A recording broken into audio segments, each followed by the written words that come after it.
happy to take questions. Prime Minister, two dead in a car explosion on the US-Canada border, looked at as a possible terrorist incident. What's your reaction to that? Well, we're awaiting proper security advice. We are aware of the incident.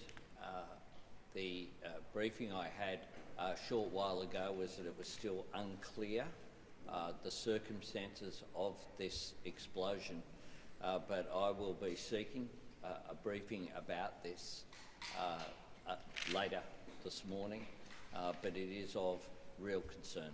The opposition has raised fresh concerns about the vetting process for Palestinian temporary visa recipients. How have a few short weeks been enough time to do proper security checks, and do you know these people aren't linked to or sympathetic to Hamas? Look, Australia has appropriate security checks for our visas, and there have been some 800 granted to Palestinians and something like 1,800 granted to Israelis. We have an appropriate visa system and security system in place that's the same that has been in place for some time. And how do you hang on. Prime Minister, has the Australian government been told why some of the men in Gaza who have been granted Australian visas are not being allowed to leave through the Rafah crossing with their families? Sorry, you're now going to a level of detail. Who's responsible for those decisions if people have been granted Australian visas in terms of actually crossing through there? Well, there's actually been... Someone's ringing one of the journalists' phones here. There's actually a conflict has been going on there. There's been issues with people crossing out of Rafah, and I'm sure that you're aware of those issues. And just following up that question, Sure. How do you ensure these people are aligned to Australian values and not anti-Semitic? Well, these are not permanent visas. These are temporary visas. There are the same security checks that are in place for people, for Australians, that have been in place, this regime, for a long period of time. Just looking here at the construction sector as part of the Be Free tape, are there going to be as many jobs available since the federal government isn't going to be funding so many projects in New South Wales? There certainly are. And there's no cuts to our infrastructure investment that is at record levels. $120 billion infrastructure pipeline. What we need to do is to make sure that one of the reasons why there have been cost increases in infrastructure delivery is because of the failure of the former government when it comes to skills. You can't build projects without having workers to build them. And one of the reasons why we are investing is that this is a part of putting downward pressure, dealing with the supply chain issues which are causing inflationary pressure.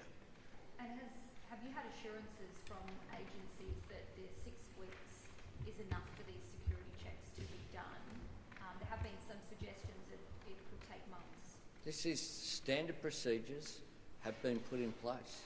Prime Minister, on the emergency laws rushed through Parliament last week to do with immigration detention, are you confident that those laws to impose tougher conditions on people released from immigration detention are constitutionally sound? Yes. And on energy... Hang on. Well, I'm just trying to give everyone a fair go, that's all. No, I was actually going to ask Steve the same sure. question. Yep, well, while we've got you, Prime Minister, on energy, will expanding the capital investment scheme be enough to put Australia back on track to hit 82% renewables by 2030? It's a capacity investment scheme is an important mechanism to drive the change through the economy. We'll be giving the climate change statement, annual statement to the Parliament next week. The capacity investment scheme is something that has been in place for some time. What we're doing, though, is actually delivering it. And Chris Bowen will have an important announcement today about that. It will be welcomed by industry, and it's about making sure that we have reliability in the system that is so important. The RBA governor says inflation is becoming an increasingly homegrown issue rather than being driven by overseas factors.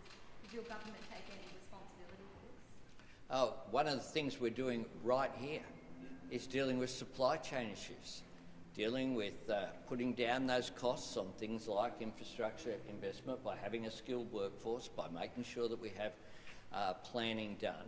But also, of course, if you make something free, you are by definition putting downward pressure on costs.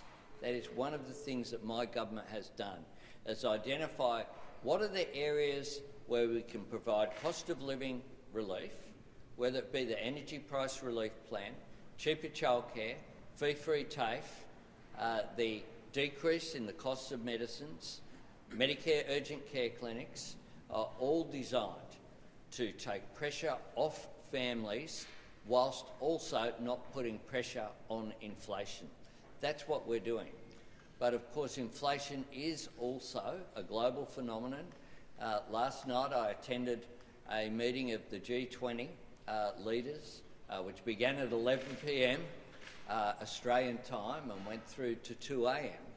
And a consistent message from global leaders there was dealing with inflation being a global issue that the world is tackling.